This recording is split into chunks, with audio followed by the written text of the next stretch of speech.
Ang China ay aktibong nagsasagawa ng iba't ibang hakbang upang ipakita ang kanilang pag-angkin sa Taiwan at palakasin ang kanilang presensya sa rehiyon. Ang pagsakop ng China sa Taiwan ay isang komplikadong issue, kaya ano ang mga dahilan kung bakit mahihirapan ang China na sakupin ang Taiwan? Yan ang ating aalamin.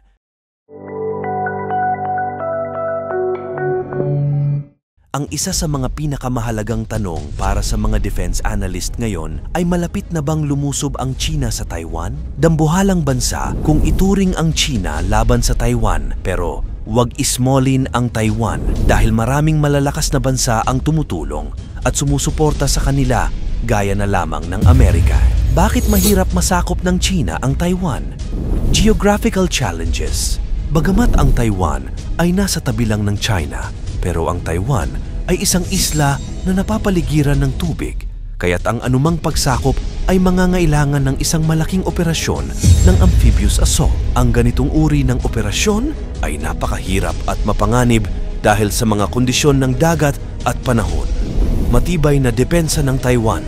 Ang Taiwan ay may modernong sandatahang lakas na well-trained at well-equipped. Mayroon silang mga advanced na missile defense systems, combat aircraft, at naval capabilities na maaaring magbigay ng malaking hadlang sa anumang pagsalakay. Suporta ng Estados Unidos at mga kaalyado. Ang Estados Unidos ay may matibay na pakikipag-ugnayan sa Taiwan at nagbigay ng mga kasunduan at suporta sa militar. May mga senaryo kung saan ang Estados Unidos at iba pang kaalyado ay maaaring makialam upang protektahan ang Taiwan laban sa China na isa ring mortal na kaaway ng Amerika. Maliban sa Estados Unidos, maraming bansa ang nagpapahayag ng suporta para sa Taiwan.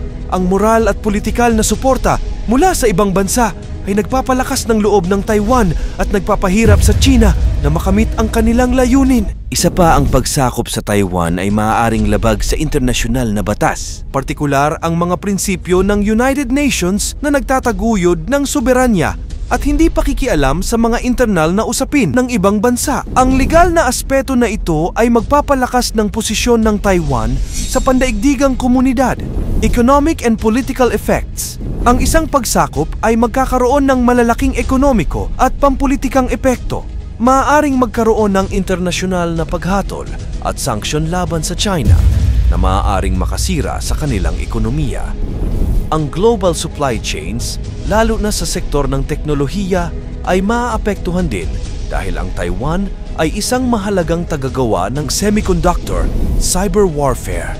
Ang Taiwan ay may kakayahang magsagawa ng cyber attacks upang ipagtanggol ang sarili at magdulot ng kaguluhan sa mga sistema ng komunikasyon at military operations ng China. Ang cyber warfare ay magiging isang mahalagang bahagi ng anumang potensyal na labanan, at ang Taiwan ay maaaring gumamit ng asymmetrical warfare tactics tulad ng paggamit ng small mobile units at advanced technology upang makipaglaban sa isang mas malaki at mas tradisyonal na military force ng China.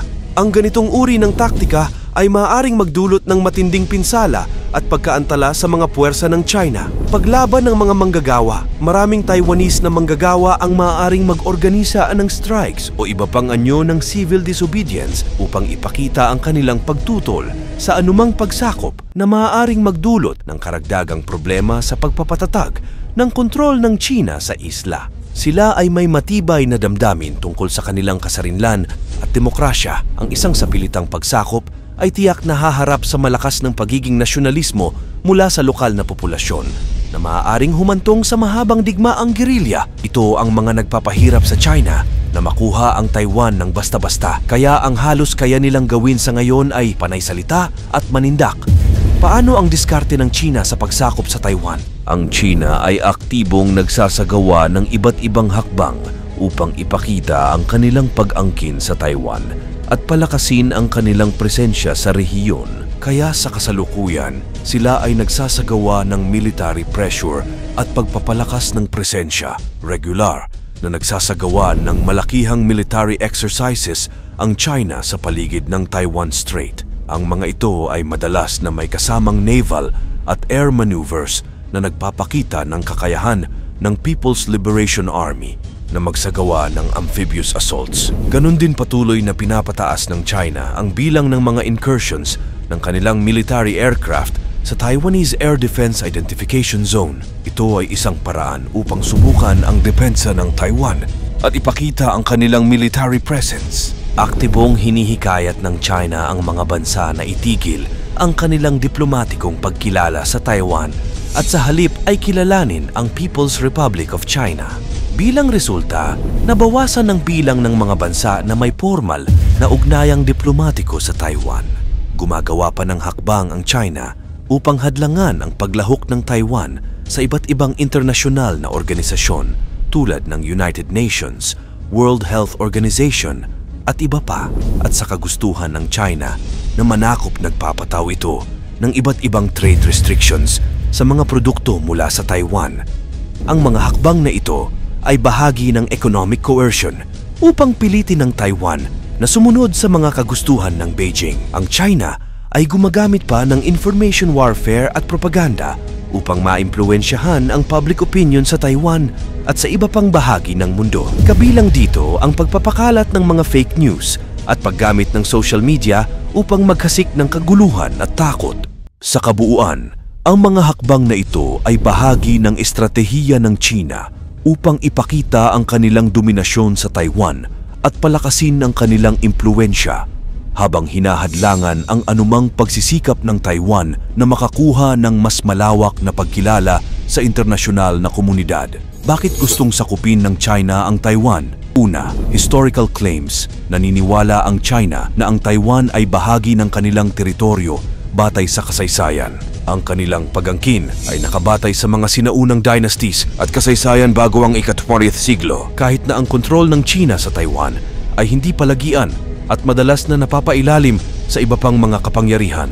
Pangalawa, national reunification. Ang reunification ay isang mahalagang bahagi ng nasyonalistikong agenda ng Chinese Communist Party. Ang pagtatagumpay sa pagsanib ng Taiwan ay makikita bilang isang malaking tagumpay ng CCP at magpapalakas sa kanilang kredibilidad at lehitimasyon sa mata ng kanilang mga mamamayan. Pangatlo, pagpipilit ng China at imahe nito. Ang pagkabigo sa pagsakop sa Taiwan o ang pagkakaroon ng isang matagumpay na kalayaan ng Taiwan ay maaaring magdulot ng krisis sa lehitimasyon ng China dahil makikita ito bilang kabiguan ng pamahalaan na pag-isahin ang lahat ng teritoryong inaangkin nila. Pang-apat, geopolitical position. Ang pagkontrol sa Taiwan ay maaaring magdulot ng mas malaking ekonomiko at komersyal na benepisyo para sa China, lalo na sa aspeto ng kalakalan at mga pandaigdigang supply chains. Ang Taiwan din ay nasa isang estratehikong lokasyon sa East Asia na nagbibigay kontrol sa mga pangunahing sea lanes at access sa Western Pacific. Ang pagkakaroon ng kontrol sa Taiwan ay magbibigay sa China ng mahalagang strategic advantage sa rehiyon.